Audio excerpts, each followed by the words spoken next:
Yo, what's up, Facebook? What's up, YouTube? What's up, peeps? A lot of stuff going on in the world right now. A lot of crazy stuff.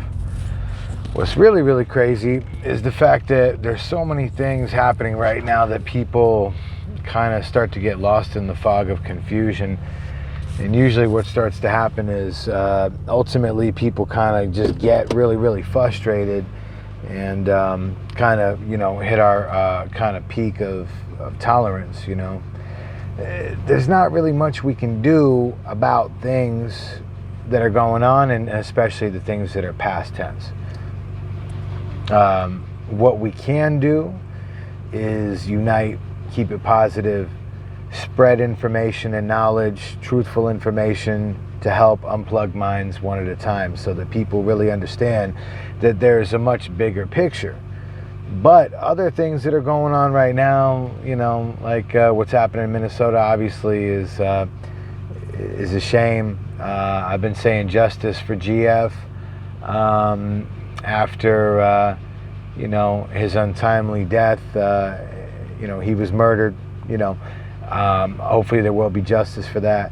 But at the end of the day, people who are rioting and looting, those are people who are capitalizing on a crisis. And we see that in Washington, we see that in different places around the world, but especially, individuals that are capitalizing on a crisis, in this case, obviously are lacking the integrity.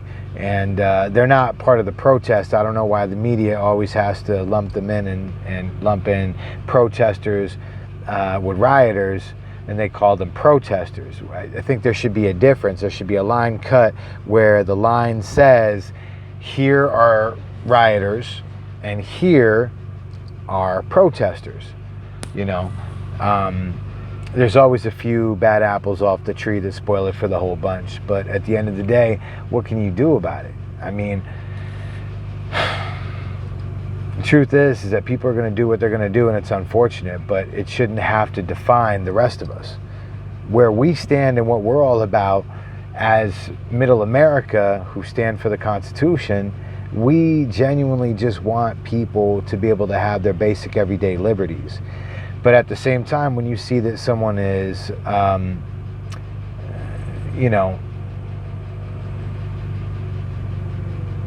murdered, right, by the police, let's call it what it is. If you keep your knee on somebody's neck for a few minutes after the fact that they're passed out and unconscious, what do you think is going to happen if you keep your knee on their neck?